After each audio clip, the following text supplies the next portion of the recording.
देखिए, सबसे पहले तो मैं हमारे प्रधानमंत्री आदरणीय नरेंद्र मोदी जी का उनका मैं धन्यवाद करूंगा, क्योंकि ये उनकी सोच, उनके विश्वास, लोगों का उनके प्रति विश्वास की ये जीत है।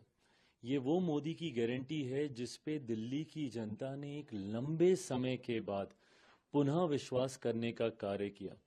और इसका कारण भी है, जिस तरीके से प्रधानमंत्री जी के नेतृत्व में पिछले 10 सालों में देश ने नई ऊंचाइयां हासिल की। गठबंधन का सहयोगी होने के नाते मैं भी कई जगहों पर प्रचार के लिए हम लोग गए, और उस वक्त भी मैंने इन्हीं बातों को कहा था कि जहां एक तरफ देश नई ऊंचाइयां हासिल कर रहा है, तो वहीं दिल्ली की हालत बद से बदतर होती जा रही है।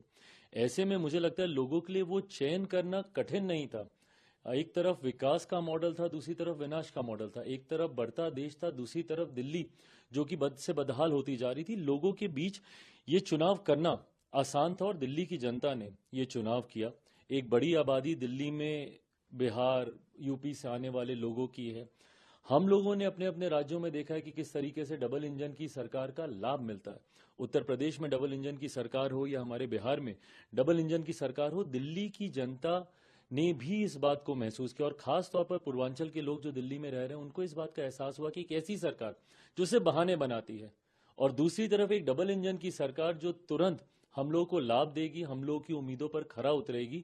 इस सोच के साथ उन्होंने प्रधानमंत्री जी की सोच वाली सरकार को दिल्ली में चुनने का काम किया। दिल्ली भारत की राजधानी है, और इस राजधानी का वो मान सम्मान बरकरार रहे, इसके लिए जरूरी था कि दिल्ली में इस बार भारतीय जनता पार्टी की सरकार आए। मैं दिल्ली की जनता का खास तौर पर धन्यवाद दूंगा कि उन्होंने एक सही सोच वाली सरकार को चुनने का काम किया। और आने वाले समय में ये विश्वास मैं दिलाता हूं कि दिल्ली एक आदर्श राजधानी के तौर पर, एक मॉडल के तौर पर उभर कर आएगी। इस सोच के साथ अब हमारी सरकार यहां पर कार्य करेगी। लेकिन आपने देखा कि दिल्ली के जो चुनाव का सबसे बड़ा चेहरा पूरी राजनीति को बदलने आए हैं, ये सब कहकर आए थे, वही चुनाव हार गए नई देखिए, दिल्ली विधानसभा सीट से। इसको आप कैसे देखते हैं? जब आप अपनी बातों में ही विरोधाभास रखते हैं, आपको क्यों दिल्ली की जनता ने नए होने के बावजूद, कोई राजनीतिक परिचय ना होने के बावजूद, दिल्ली के लोग क्यों आपके साथ जुड़े? वो सोच के साथ जुड़े जो कि अन्ना जी के द्वारा दी गई थी। आप भ्रष्टाचार के खिलाफ आए थे, आप सादगी की बात करते थे, आप अपने हाथ में उन भ्रष्ट नेताओं की लिस्ट लेकर घूमते थे जिन्होंने भ्रष्टाचार किया। आज आप ही उन घोटालों में लिप्त हो गए।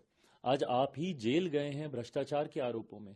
भले वो शराब घोटाला हो, बस की खरीदी में होने वाला घोटाला हो, क्लिनिक्स में होने वाला घोटाला हो, अलग अलग विभागों में होने वाला घोटाला हो, आज उंगलियां आपके ऊपर उठने लग गई। जिस सादगी का आप परिचय देते थे, खुद आपने अपने लिए शीश महल बना लिया। दिल्ली में वही शीला दीक्षित जी उस वक्त होती थी जिनके आप एसी तक गिनने का काम करते थे।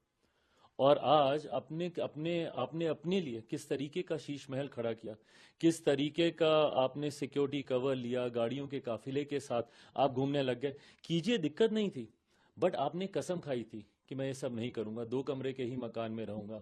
आपने तो विचारधारा तक से समझौता कर लिया। सबसे ज्यादा भ्रष्ट नेताओं की लिस्ट जिस पार्टी से थी, वो कांग्रेस थी। उसके साथ आपने समझौता करके सरकार तक बना ली, और गठबंधन में भी आ गए, और राष्ट्रीय स्तर पर एक साथ मंच साझा करते हुए इंडी अलायंस की आपने घोषणा कर दी। इन तमाम बातों का विरोधाभास जनता को समझ में आया, और उनको समझ में आया कि ये सिर्फ झूठ बोलने वाले, बहाने बनाने वाले भ्रष्ट नेताओं की एक टोली है जो पिछले 10 साल से दिल्ली को बर्बाद कर रही है। इसीलिए ये कोई सामान्य बात नहीं है कि कोई इतने लंबे समय तक एक प्रदेश का मुख्यमंत्री रहा हो और वो खुद तक चुनाव हार जाए। वो खुद तक चुनाव हार गए। इससे ज्यादा जनता का जनादेश और क्या होगा। और अन्ना हजारे ने अरविंद केजरीवाल